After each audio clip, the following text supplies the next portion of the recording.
সুপ্রিয় আইএলটিএস পরীক্ষার্থী ভাই ও বোনেরা, অস্ট্রেলিয়ার সিডনি থেকে ডক্টর মনিরুজ্জামান আবারও আপনাদেরকে শুভেচ্ছা জানাচ্ছি। হেডিং ম্যাচিং এর যে প্রশ্ন আমরা শুরু করেছিলাম গত ক্লাসে, তার দ্বিতীয় পর্বে। প্রথম পর্বটি যারা দেখেননি, অনুরোধ করছি আগে প্রথম পর্বটি দেখে নিন, না হলে আজকের অনেক বিষয় কিন্তু আপনার কাছে গোলমেলে মনে হতে পারে। তো আমরা গত ক্লাসে যে আলোচনা করেছিলাম তার মধ্যে প্রথমটি ছিল হচ্ছে এই যে আপনাকে দেখতে হবে শুরুতেই কোনো হেডিং এর উদাহরণ দেয়া আছে কিনা। দেখুন, লক্ষ্য করুন, এখানে কিন্তু আমরা পাচ্ছি প্যারাগ্রাফ এফ এর একটি উদাহরণ আমাদের সামনে রয়ে গেছে, যার উত্তর হচ্ছে 7। তো আমাদের যেটি শুরুতেই করতে হবে তা হলো এই 7কে কেটে দিতে হবে। 7কে কেন কাটতে হবে? কারণ এই 7কে কিন্তু আপনি দ্বিতীয়বারে আর কোনো প্যারাগ্রাফে ইউজ করতে পারবেন না। এবং আমরা এটিও জানি যে প্যারাগ্রাফ এফ যেটি আছে, এই এফ আমাদের পড়তে হবে না, কারণ এটি অলরেডি ওরা পড়ে সেটির হেডিং বের করে দিয়েছে। তো মূল নিয়মে যা ছিল তা আপনারা সকলেই জানেন যে এই ধরনের প্যারাগ্রাফের ক্ষেত্রে আমরা 2+1 মেথড ব্যবহার করি। এটি কিন্তু সম্পূর্ণ আগ্লুয়েশন গুরুর নিজস্ব পদ্ধতি।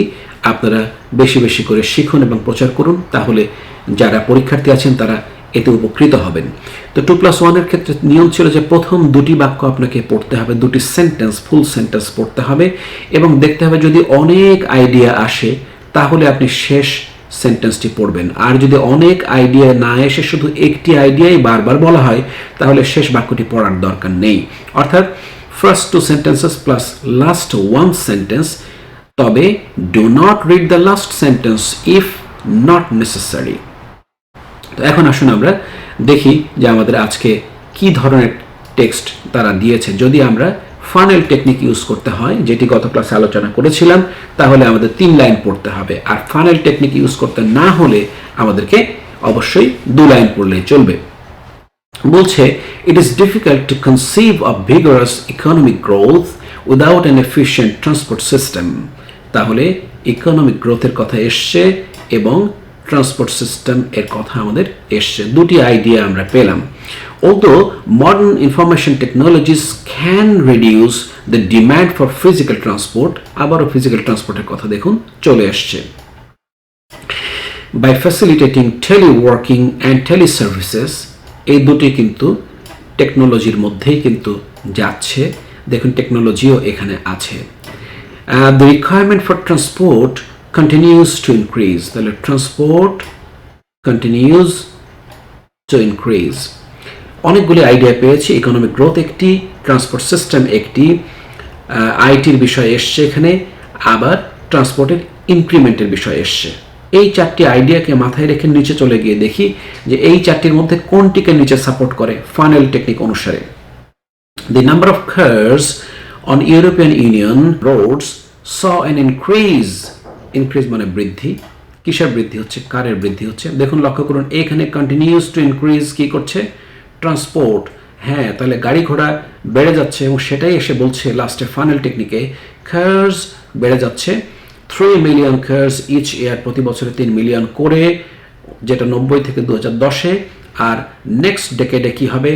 EU will see a further substantial increase, আরও গুরুত্বপূর্ণ বা বিশেষ বৃদ্ধি লক্ষ্য করা যাবে, সাবস্টেন্সিয়াল ইনক্রিজ লক্ষ্য করা যাবে।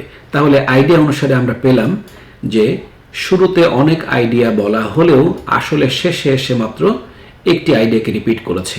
তা হচ্ছে এইখানকার এই যে 1 নম্বরে কন্টিনিউস টু ইনক্রিজ, সেটাকে এখানে 2 নম্বর দেখুন ইনক্রিজেস। এবং কিসের ইনক্রিজ হয়েছে? আমরা দেখেছি কার এর ইনক্রিজ। এই 3 নম্বর পয়েন্টটি হচ্ছে কার এর ইনক্রিজ। তাহলে মূলত অনেক কিছুর ইনক্রিমেন্টের মধ্যে বা বৃদ্ধির মধ্যে কারকে এসে তারা প্যারাগ্রাফের শেষে উল্লেখ করে দিয়েছে। তো আমরা শিখেছিলাম যে আপসাইড ডাউন মেথড মানে হচ্ছে সাধারণত এ এর উত্তর শেষ 3-4টির মধ্যে থাকবে। এটা সবসময় একাডেমিকের ক্ষেত্রে প্রযোজ্য নিয়ম। জেনারেল ট্রেনিংয়ে কিন্তু আবার ভিন্ন নিয়ম আছে, সেটা আপনারা জেনারেল ট্রেনিংয়ের ভিডিও দেখলে বুঝতে পারবেন। তাহলে আমরা দেখব ট্রান্সপোর্ট কন্টিনিউস টু ইনক্রিজের সাথে খারের বিষয় আসে কিনা। তবে ইউ দেখবেন না, কিন্তু ইউ কিন্তু মনে রাখবেন বাংলাদেশি টিচাররা বলবে বড় হাতের অক্ষর হলে কিওয়ার্ড হয়ে যায় না। এই ক্ষেত্রে কিন্তু আমরা গত পর্বে আলোচনা করেছি কিওয়ার্ড এবং কি কনসেপ্ট কাকে বলে। তো আসুন দেখছি এখানে transport Trends in countries awaiting EU admission, দেখুন ইইউ মিলেছে তাই না, কিন্তু ট্রান্সপোর্ট ট্রেন্ডসও মিলেছে, কিন্তু অ্যাওয়েটিং ইইউ অ্যাডমিশন মানে হচ্ছে ইইউতে যে সকল কান্ট্রি ঢুকতে চায়, চলবে না, চলছে না, কারণ এখানে ইইউতে ঢুকতে চায় এমন কান্ট্রির কথা বলেনি। Restricting road use through charging policies alone, আচ্ছা ঠিক আছে, তাহলে পয়সা চার্জ করার পলিসি দিয়ে রোডকে রেস্ট্রিক্ট করা, কোথাও বলেনি। Plans to develop major road network, না কোথাও মেজর রোড নেটওয়ার্কের কথা বলেনি। The rapid growth of private transport, rapid growth, এই যে ইনক্রিজের কথা বলেছি, ইনক্রিজ মানে গ্রোথ, দেখুন মিলেছে। তবে র্যাপিড গ্রোথ মানেই কিন্তু ইনক্রিজ, যদিও এই ক্ষেত্রে আমাদের আরও একটি বিষয় মাথায় রাখা দরকার, তা হচ্ছে দ্বিতীয় অংশ।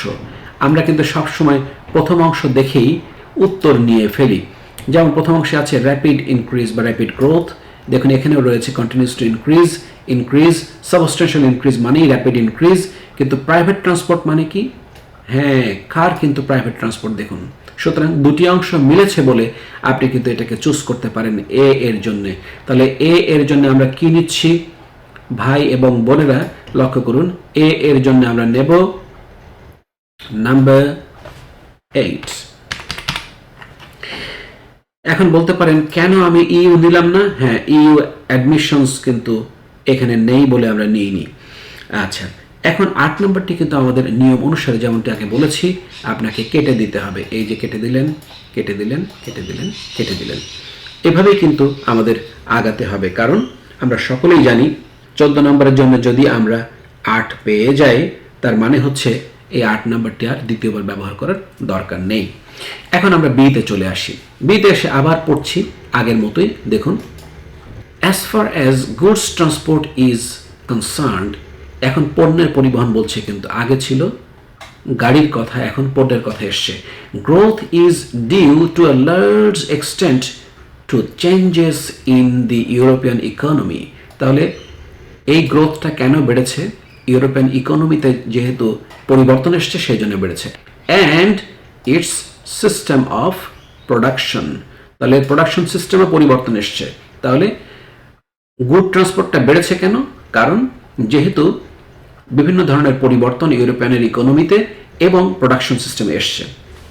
এখন দেখি, in the last 20 years as internal frontiers have been abolished, the EU has moved from a stock economy to a flow economy, এটাই ব্যাখ্যা করেছে। এটা কিন্তু আমরা ফাইনাল টেকনিক দরকার নেই আমাদের, কেন দরকার নেই, কারণ হচ্ছে দুটো জিনিসই এসছে, গুড ট্রান্সপোর্ট কেন বেড়েছে সেটা কারণ বলেছে এই সিস্টেমের কারণে। এবং দেখুন এই যে লাইন লক্ষ্য করুন, in the last 20 years internal frontiers have been abolished, এগুলি কিন্তু সিস্টেম চেঞ্জের মধ্যেই কিন্তু এসছে, আমাদের কিচ্ছু লাগবে না এগুলি। তাহলে আমরা বুঝতে পারছি মূল কথা যে গুডস ট্রান্সপোর্টটা সিস্টেমের কারণেই বরং চেঞ্জ হয়েছে, পণ্য পরিবহনের বিষয়টা। দেখি এমন কিছু পাওয়া যায় কিনা। এখন 2 নম্বর কিন্তু নিচে পাবো এমন কিন্তু কোনো কথা নেই, যে কোনো জায়গায় আমরা পেতে পারি। তো আমরা লক্ষ্য করি, আমরা এই 4টি পড়েছিলাম, এই 3টি পড়েছিলাম, এর মধ্যে কিন্তু গুডস ট্রান্সপোর্ট বলেনি। এখন এখান থেকে শুরু করি, the escalating cost of rail transport, the environmental cost of road transport, না রোড ট্রান্সপোর্ট না কিন্তু গুডস ট্রান্সপোর্ট, লক্ষ্য করুন। Taking all the steps necessary to change transport patterns, না এখানে কিন্তু অল নেসেসারি স্টেপসের কথা বলেনি, শুধু গুডস ট্রান্সপোর্টের কথা বলেছে।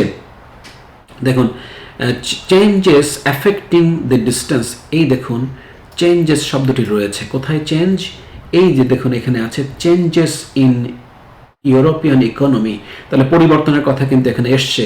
Affecting the distance goods may be transported, তাহলে গুডস আর ট্রান্সপোর্ট কি পেলেন, হ্যাঁ পেয়েছেন, গুডস ট্রান্সপোর্ট এবং চেঞ্জেস। তাহলে চেঞ্জের কারণেই যে গুড ট্রান্সপোর্টের মধ্যে পরিবর্তন এসছে সেই বিষয়টি কিন্তু লাইনে বলা হয়েছে। তবে লক্ষণীয় বিষয়, শব্দ কিন্তু হুবহু মিলে গেছে, কাজেই আমি বাকি দুটো পড়ে দেখি যে কোনো ট্র্যাপ এখানে ছিল কিনা। Charging for roads and improving other transport methods, না এখানে এমন কিছু বলেনি। আর a fresh and important long term goal, সেটাও কিন্তু এখানে বলছে না। সুতরাং আমাকে নিতে হবে নাম্বার 3। নাম্বার 3 আমরা এখানে নেব, এখানে আমরা লিখছি 1 2 3। আচ্ছা ঠিক আছে, 3 নেওয়ার সাথে সাথে আমাদের যে কাজটা হচ্ছে 3 নম্বরটি কেটে দেয়া, কেটে দিচ্ছি, কারণ 3 নম্বরটি আমি আর ব্যবহার করব না, এর দিকে তাকাবো না। এখন আমরা যদি চলে আসি আমাদের পরবর্তী প্রশ্নে, নাম্বার সিতে, প্যারাগ্রাফ সিতে যদি চলে আসি, সেখানে আমি লক্ষ্য করব এমনটি যে the strong economic growth expected, আবার কিন্তু স্ট্রং ইকোনমিক গ্রোথ বা শুধু ইকোনমিক গ্রোথ এসছে, expected in countries which are candidates for entry two EU. দেখুন এটা কিন্তু ক্লু পেয়ে গেছেন, একটু আগে আমরা পেয়েছিলাম একটি কথা এখানে, দেখুন অ্যাওয়েটিং ইইউ অ্যাডমিশনস, দেখুন এখানে বলছে candidates for entry to the EU, তাহলে সেখানে স্ট্রং ইকোনমিক গ্রোথ প্রত্যাশা করা হচ্ছে। Will also increase transport flows, তাহলে ট্রান্সপোর্ট ফ্লো বৃদ্ধি পাবে কিনা।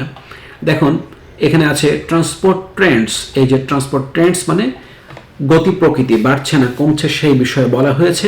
কোন দেশগুলি অ্যাওয়েটিং ইইউ অ্যাডমিশনস, কাজেই এই লাইনটি পড়েই কিন্তু ধরে ফেলেছি। তারপরে একটু পড়ে নিচ্ছি, in particular road haulage traffic. Road haulage কি জিনিস আমরা জানি যে কমার্শিয়াল যে ভেহিক্যালগুলি থাকে বড় বড় তাকে বলে হলেজ। বাংলাদেশের ছোট ট্রাকের মতো না, অনেক বড় ট্রাক, যেমন আমরা জানি যে আমাদের চিটাগাং পোর্ট থেকে অনেক বড় বড় ট্রাকের জিনিস আনা হয়, সেগুলি রোড হলেজ কমার্শিয়াল ভেহিক্যালস। তাহলে এই জিনিসগুলি বাড়তে থাকবে। In 1998 some of these countries already expected more than twice, এই যে বৃদ্ধি, সবই কিন্তু বৃদ্ধির ট্রেন্ড বলছে, নতুন কোনো আইডিয়া আসছে না, বরং আসছে যে যে দেশগুলি এন্ট্রি করবে সেই দেশগুলিতে ট্রান্সপোর্ট ফ্লো বেড়ে যাচ্ছে। কাজেই transport Trends in countries avoiding you admission is a very good heading. লক্ষ্য করি আর কোথাও কিন্তু আমরা পড়ে এসেছিলাম একটু আগে, সেখানে কিন্তু ইইউ অ্যাডমিশনস বা ইইউ এর জন্য ক্যান্ডিডেট এমন কোথাও ছিল না। আবার ট্রান্সপোর্টের ট্রেন্ড দেখে বুঝছি এখানে কিন্তু ট্রান্সপোর্ট ফ্লো বেড়ে যাচ্ছে সেই বিষয়টি বলছে। কাজেই সহজে আমরা নিতে পারি নাম্বার 11 কত নম্বরের জন্য, আমাদের সি প্যারাগ্রাফের জন্য। কাজেই প্রথম কাজ হচ্ছে আমাকে এখানে লিখতে হবে নাম্বার 11 মানে এক্স আই, আর অ্যাট দ্য সেম টাইম আমাকে যা করতে হবে তা হলো কেটে দিতে হবে এই 11 নাম্বার, যাতে আমরা পুনর্বার 11 নাম্বারকে ব্যবহার না করি। চলে যাই আমরা নাম্বার ডিতে। প্যারাগ্রাফ ডিতে যদি চলে আসি, আমরা বলছে a new imperative sustainable development offers an opportunity for adopting the EU's common transport policy। তাহলে সাস্টেইনেবল ডেভেলপমেন্ট নামে একটা ইম্পারেটিভ তাদের আছে, যেটা কি করছে কমন ট্রান্সপোর্ট পলিসি অফার করছে। দুটি আইডিয়া পেলাম। দিস অবজেক্টিভ মানে হচ্ছে এই সাস্টেইনেবল ডেভেলপমেন্ট অথবা কমন ট্রান্সপোর্ট পলিসির যে উদ্দেশ্য। তাহলে কিন্তু নতুন আইডিয়া আসেনি, দুটো আইডিয়া আছে। Agreed by the Gothenburg European Council has to be achieved by integrating environmental considerations into community policies। তাহলে এটা কি করে অর্জন করা হবে সেই বিষয়ে এখানে বলেছে, যে সেক্ষেত্রে আমরা কি করছি এনভায়রনমেন্টাল কনসিডারেশনকে আমরা সাথে রেখেছি, আর shifting the balance between modes of transport. তাহলে বিভিন্ন ধরনের যে ট্রান্সপোর্ট আমাদের রয়েছে সেগুলির মধ্যে ব্যালেন্সকে শিফট করা হবে। এই দুইভাবে এটা কিন্তু করা হচ্ছে, এবং lies at the heart of its strategy, মানে হচ্ছে তার যে স্ট্র্যাটেজি রয়েছে এই স্ট্র্যাটেজিতে এই বিষয়ে বলা হয়েছে যে তারা ব্যালেন্সকে শিফটিং করবে, নির্ভরশীলতাকে শিফটিং করবে, আর পরিবেশকে তারা বিবেচনায় রাখবে। সেটাই হচ্ছে তাদের সাস্টেনেবল ডেভেলপমেন্ট তৈরি করার জন্য করণীয়। তাহলে বুঝতে পারছি এটা নতুন একটি স্ট্র্যাটেজি এসছে, দেখি আমার কোথাও কিছু বলে কিনা। আমরা যদি দেখি রেস্ট্রিক্টিং রোড ইউজ না, plans two develop major road networks না, রোড নেটওয়ার্ক না, এটা কিন্তু সাস্টেনেবল ডেভেলপমেন্ট প্ল্যান ছিল ঠিকই। আচ্ছা, এসকেলেটিং কস্ট অফ রেল ট্রান্সপোর্ট, শুধু রেল নয়, environmental cost of road transport না, মোটেই এটা আলাদা জিনিস। Taking all the steps necessary to change transport patterns, হ্যাঁ এখানে স্টেপসের কথা বলেছে কিন্তু ট্রান্সপোর্ট প্যাটার্নের কথা বলেনি, বরং ট্রান্সপোর্টের ডিপেন্ডেন্স মোডস অফ ট্রান্সপোর্ট যেগুলি আছে সেগুলির কথা বলেছে। তাহলে এটি তো আমাদের হয়ে গেছে নেয়া। Charging for roads and improving transport methods, charging এর কথা আসেনি। এ fresh and important long term goal, fresh মানে হচ্ছে নিউ, দেখুন লক্ষ্য করুন এই যে নিউ আছে, নিউ মানে কিন্তু ফ্রেশ, আর important long term goal, long term goal হচ্ছে সাস্টেইনেবল ডেভেলপমেন্টকে কি করতে হবে, অ্যাচিভ করতে হবে। সেক্ষেত্রে তারা পরিবেশকে রেখেছে বিবেচনায়, মোড অফ ট্রান্সপোর্টকে রেখেছে বিবেচনায়, সুতরাং 1 নাম্বারটা হচ্ছে মোস্ট অ্যাপ্রোপ্রিয়েট। এখন লং টার্মকে আমরা এনশিওর করার জন্য লাস্টে যদি দেখি এখানে, which will ideally be in place in 30 years time, that is by 2040। তাহলে কি আমরা পেলাম যে লম্বা সময়? হ্যাঁ, লম্বা সময় পেয়েছি এবং নতুন একটা গোলও আমরা পেয়েছি এখানে। কোথায়? এই যে নিউ ইম্পারেটিভ মানেই হচ্ছে গোল, নতুন গোল। তাহলে 1 নাম্বারটি হচ্ছে আমাদের আজকের সঠিক উত্তর, নাম্বার ডি এর জন্য। আশা করি সহজেই আপনারা বুঝে গেলেন। নাম্বার 1, এবং এখানে আমাদের নাম্বার 1টিকে কি করতে হবে? আগের মতোই কেটে দিতে হবে। এখন চলে আসছি আমরা কোথায়? নাম্বার ইতে। In 1998, energy consumption in the transport sector was to blame for 28% of emission of CO2. তাহলে এনার্জির কথাটা ভেরি ইম্পর্টেন্ট। আবার ট্রান্সপোর্ট সেক্টর এর কথা ইম্পর্টেন্ট, মানে ট্রান্সপোর্ট সেক্টর যে এনার্জি কনজিউম করেছে তা হচ্ছে 28% অফ এমিশন অফ CO2, মানে কার্বন ডাইঅক্সাইড যে নির্গমন হয়েছে, নির্গমনের কত পার্সেন্ট? 28% কিন্তু এই শুধু ট্রান্সপোর্ট গাড়ি ঘোড়া করেছে। The leading green house gas, তাহলে গ্রিন হাউস গ্যাসকে তারা লিড করেছে। According to the latest estimates, দেখুন এই এস্টিমেটগুলিকে কিন্তু তারা লম্বা করছে। 1998 মানে হচ্ছে পুরনো, আর লেটেস্ট মানে হচ্ছে এখনকার এস্টিমেট। দুটো দেখে বুঝলাম এটা ফানেল টেকনিক নয়, এটা একই জিনিস কিন্তু বর্ণনা করেছে এই প্যারাগ্রাফে। কাজেই আমার এত কিছু তথ্য এখানে পড়ার কোনো দরকার নেই, শুধু লাস্ট লাইন পড়তে পারেন। ইউজিং অল্টারনেটিভ ফিউলস, যদি অল্টারনেটিভ ফিউল ব্যবহার করা যায়, অ্যান্ড ইমপ্রুভিং এনার্জি এফিসিয়েন্সি, যদি এনার্জিকে আরও এফিসিয়েন্টলি ইউজ করা যায়, Das both an ecological necessity, তার মানে হচ্ছে জীববৈচিত্র্যের জন্য জরুরি, অ্যান্ড এ টেকনোলজিক্যাল চ্যালেঞ্জ। তাহলে লক্ষ্য করলাম এখানে কিন্তু ট্রান্সপোর্ট সেক্টরের ক্ষেত্রে কার্বন নির্গমন কত পরিমাণে হচ্ছে সেই বিষয়টাই কিন্তু এখানে বলেছে, এবং আমাদেরকে অল্টারনেটিভ ফুয়েল ব্যবহার করে কি করতে হবে? এনার্জি এফিশিয়েন্ট করে তুলতে হবে, যাতে ইকোলজি এবং মানে জীববৈচিত্র্যকে বাঁচানো যায়। আর টেকনোলজির জন্য এটা একটা চ্যালেঞ্জ যদিও। তাহলে আমাদের জন্য দেখতে হবে অল্টারনেটিভ কি আছে এখানে। এসকেলেটিং কস্ট অফ রেল ট্রান্সপোর্ট, না কস্টের কথা কিন্তু বলেনি, নিচ্ছে না, কাজে এই দুটি আমরা একটাও নেব না। আর environmental cost of road transport আছে। এনভায়রনমেন্টাল কস্ট মানে কিন্তু আমরা বুঝতে পারছি যে পরিবেশের ক্ষতিটা কি পরিমাণ হচ্ছে। এই যে 28% এমিশন হচ্ছে, এটা কিন্তু পরিবেশের ক্ষতি। আর রোড ট্রান্সপোর্টের কথা বলেছে কিনা দেখি তো। ট্রান্সপোর্ট সেক্টর বলেছে, ঠিক আছে। লেটেস্ট এস্টিমেটে কি আছে? If nothing is done to reserve the traffic growth, হ্যাঁ ট্রাফিক গ্রোথ ট্রেন্ড মানে কিন্তু রাস্তাঘাটের কথাই বলছে, রোড ট্রান্সপোর্টের কথাই আসছে। সুতরাং পরিবেশকে কি করে ক্ষতি করছে রোড ট্রান্সপোর্ট, সেই কথাই কিন্তু এসছে এই প্যারাগ্রাফ ইতে। কাজেই আমরা সহজেই নিয়ে নেব ই এর জন্য নাম্বার 5।